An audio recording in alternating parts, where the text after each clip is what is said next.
G'day guys and welcome back to Kerbal Space Program. Today we're going to be building a few more rockets, trying to see if we can get into orbit. I don't think we'll make it today, judging by the last few attempts. First thing we're going to do is have a look at these contracts. I've accepted a couple of them, because they're all... This one is orbiting Kerbin, that's the one we had before, but we have the M16 parachute in flight over Kerbin. So we have to get above 19,000 to 25,000. We're going quite fast. But that's quite an easy one to do. And then we've got two ones that we can do at the launch site. So let's do those first. Actually, firstly, let's go to here. And I've had a look through all these, and this one seems to be the best one to do. And I don't have that much funds at the moment, so I think I'll only go to about 15%. So I'm only using about half my funds. Because otherwise I'll run out of money and I won't be able to build anything. Yes, activate. So now when we look at the contracts again, you can see these little modifiers that they're on the outside. So this is the figure that we are actually going to get, and that's how much the strategy has changed. And you see we don't get any science from them because they haven't got enough science. Haven't got enough funds, sorry. So let's start building these things.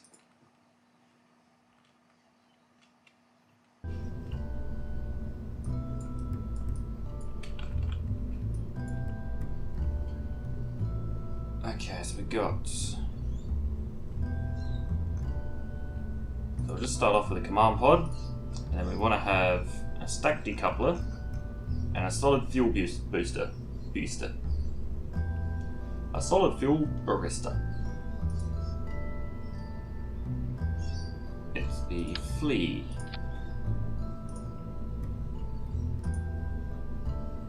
And a radial stack decoupler. No, I want a T18 stack decoupler. In fact, we'll do it this way around. Because then we can keep all of that. So we're going to put the thrust limits down way below normal and only have enough solid fuel in it to actually make the push. I'll put those into like that.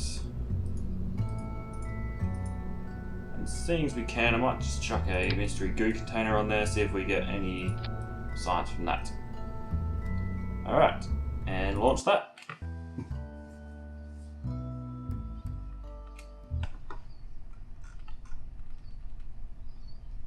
So we'll just check that both of those are ready to go. So we can test that one. That's perfect. And test the solid fuel booster. Yes, so there's two contracts done already. I just have to wait for this to run out of fuel.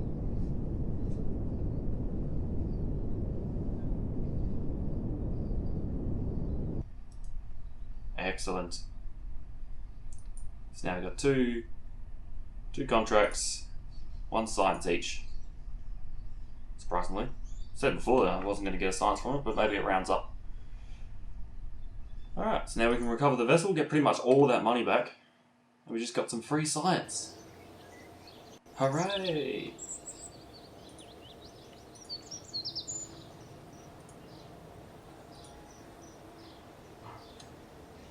So look at the next couple of contracts, see if we can do anything else. Over Kerbin, orbiting Kerbin, suborbital trajectory. So how high do I need to get that? 80,000 to 88,000. And that's a liquid fuel engine, the swivel one. I can do that. Okay. Wait 1 second.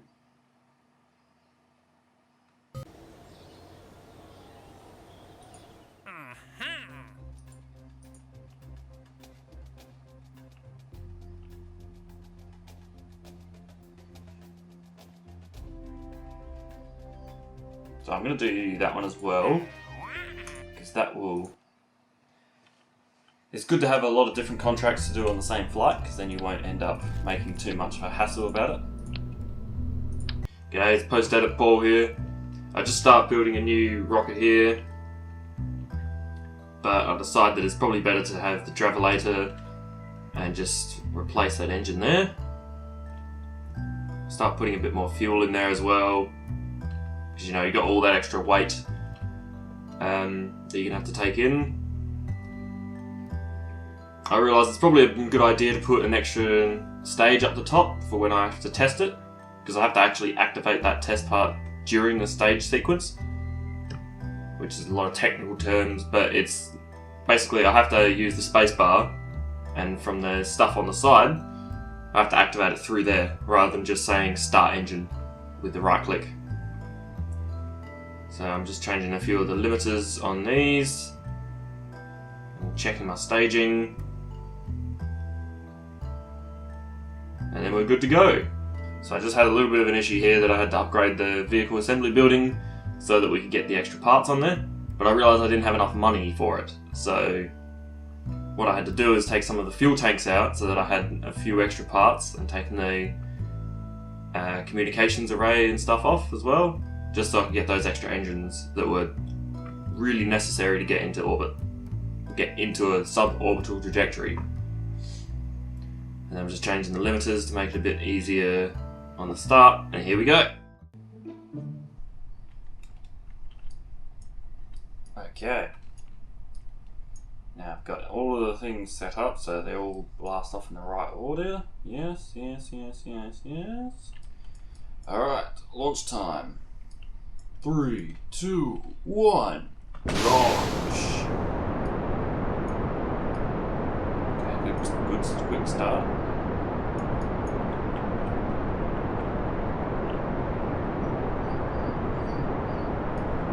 Kerman is having a lot of fun over there. They all seem to be burning through their solid fuel at the same rate, which is not good. Didn't want that to happen.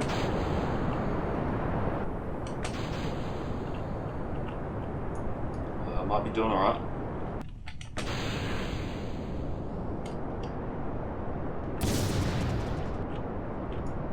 Doing alright so far. Oh, no. Back. No. Bugger.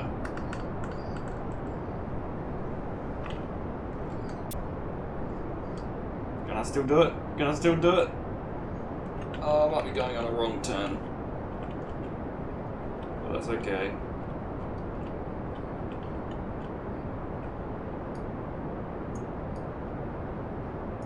I'm very surprised if this gets into orbit now.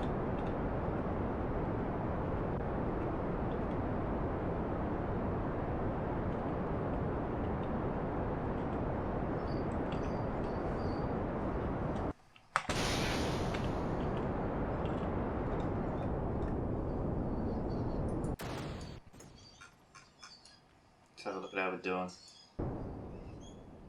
We're at 55 apoaps.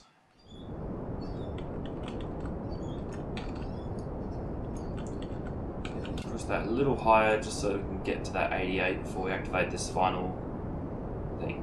I did take down the amount of liquid fuel in there because I don't want to be lugging huge amounts of fuel up there when I'm only wanting to test the part. Oh yes. Oh, look at that. Perfect. Good work. So now I definitely want to eject that before we set that one off.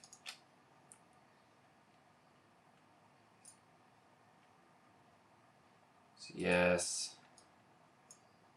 Did we get Jebrin? Oh, we didn't put Jebrin Coma in there. Okay, I'll restart.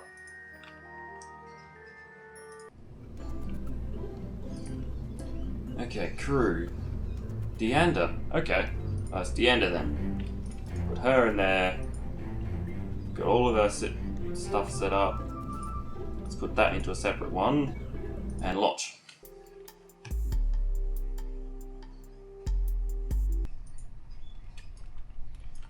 Alright, let's try that again. 3, 2, 1, launch! Diana Kerman is looking terrified. But it's okay, you're in the hands of Jebediah Kerman. He is our most trusted pilot. And this time we're not going to spin out of control.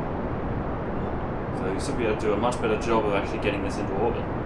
Getting it into a suborbital trajectory as opposed to a full orbit.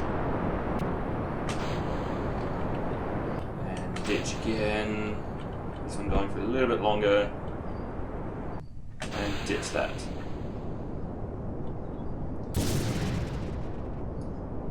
Looking much better now.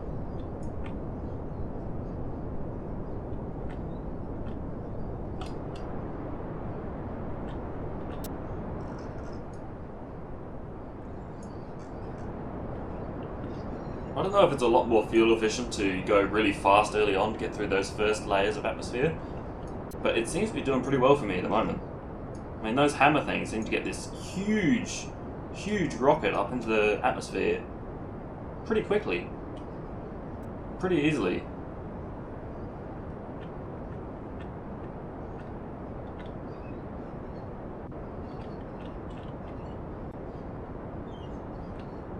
I'm doing much better than my last run. Wait till this goes out. Watch that one. Turn it down a little bit because I don't think we need too much right now. See, just the start of the next one, we're already up at 80 grand. So this is much better. Now we have the crew in there. Do a little crew report, keep that data. I did take the mystery goo and stuff off, so I can't send it back to Earth. I'm sure we can do that on another run. Now we're in space! A very high orbit. So now we start pushing out sideways. Oh, and there's the end of the fuel. So get rid of that little stage. Look. Where's my other... 80,000 to 88,000. Oh, so I didn't even have to get that high. So I'm going to have to wait until I get back below 88,000 to be able to do that test. But that's fine, because we're going to be coming down anyway.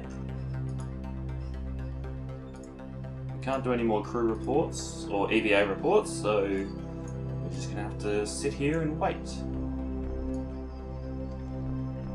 Look at the beautiful Kerman underneath us. And our debris falling away from us.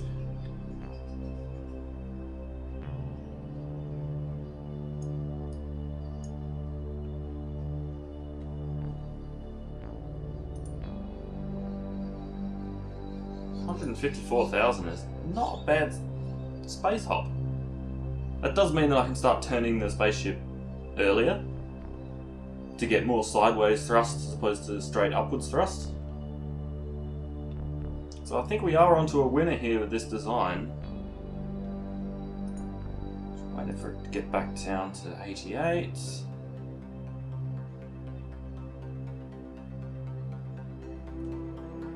And test. Perfect. I might keep that on just for later so we can slow down our spaceship before it gets back in. Speaking of, let's point that retrograde. There we go.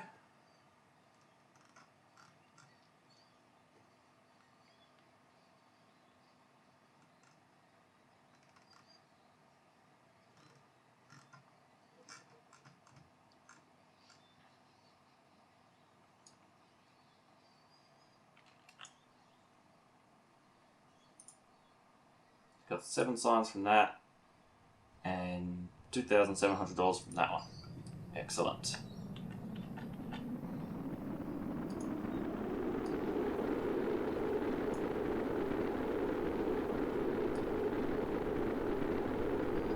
Just watching out for those heat bars again. Oh, there goes my engine. Oh, bugger. Well, guess I gotta do that again. So this time I'm not going to go on a straight upwards trajectory. I'm going to put it over slightly straight away, because I I know I can get really high in this ship, but as soon as it starts hitting those fast speeds, it's just going to flip over if I try to turn it. So by going slightly sideways to start off with, we get more of that sideways thrust without possibly speeding out or losing speed.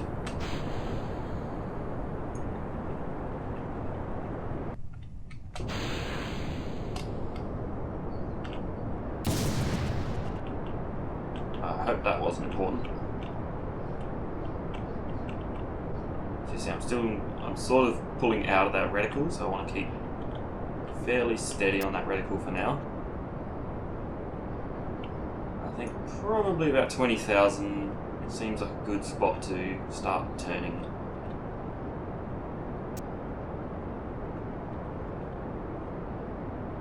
It's a shame they don't give you the apoaps amount there.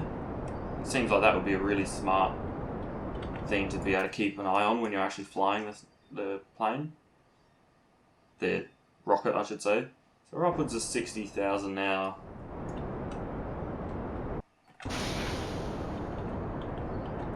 But I think that's probably good because we're almost out of the atmosphere. So we don't want to be pushing up too much.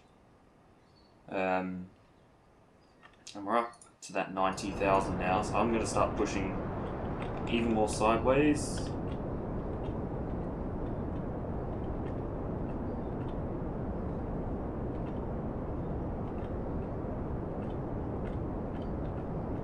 Now there's no air up here, we can now push really far sideways so we can start getting that orbit going.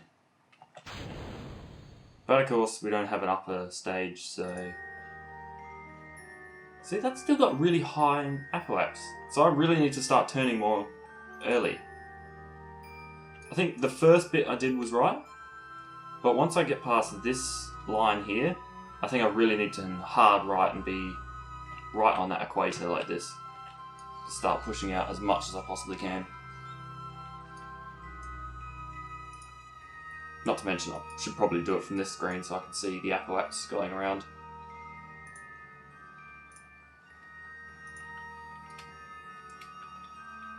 But either way, I'll still get 2 contracts if I can get this test done.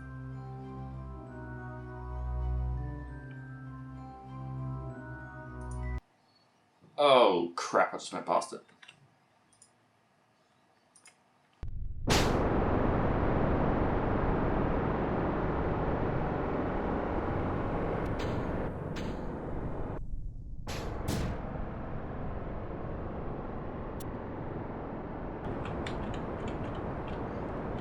Start turning now, about 20,000 like last time. I've got to turn fairly slowly, otherwise I'll just spin out as usual. But I do need to keep my speed going high. So I think once I hit this 45-degree mark, I'll... Oops. Too much. I'll change to orbit map. See where my apoaps is. Start turning more because I don't want it to go too high up. I think 100,000 should be the limit of that. But I want to push it further that way. I could almost cut power now and wait until I'm up at the apoapsis.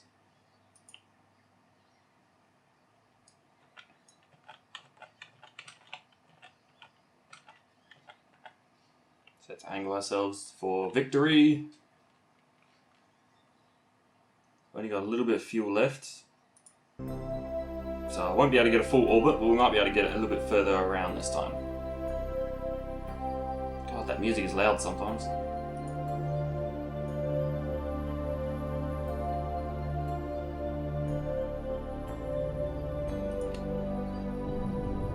Full power here. Okay, so that didn't really go us very far at all. But hey, it's a learning process. If you have to do it 100 times just to get it perfect, yeah, you got to do it 100 times. Alright, so let's speed it up a bit. This time not past the 88,000. Let's get this open so I can see it. Where is it? That one. Oh wait. You stay open. Thank you.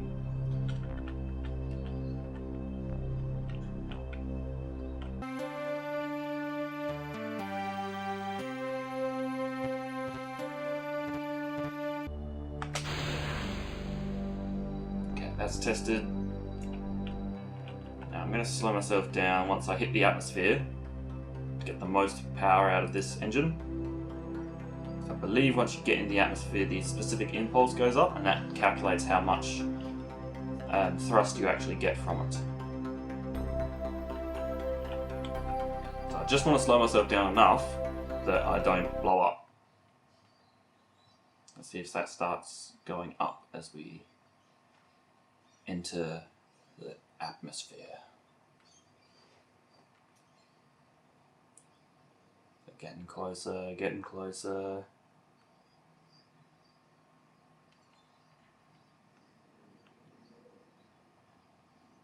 And we're in the atmosphere now. Doesn't look like it's going up. And I'm going 15,000 meters per second. Oh, this is probably not good. This is probably not good at all. I try to go in flat, I might...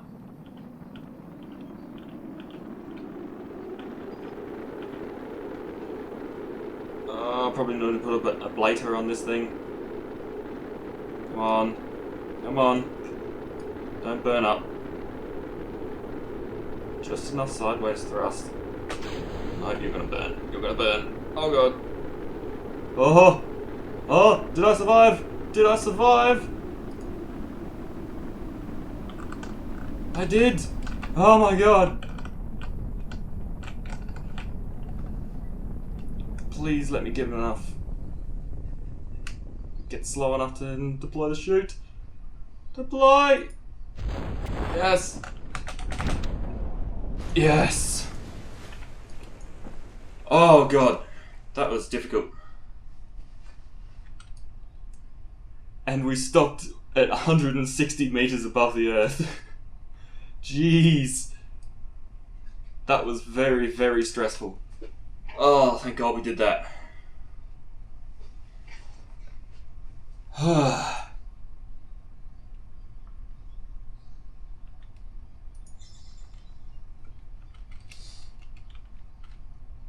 A nice little splash.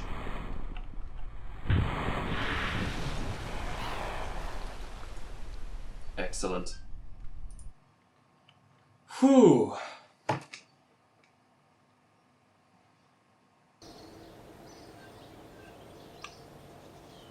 We got 13 science from that.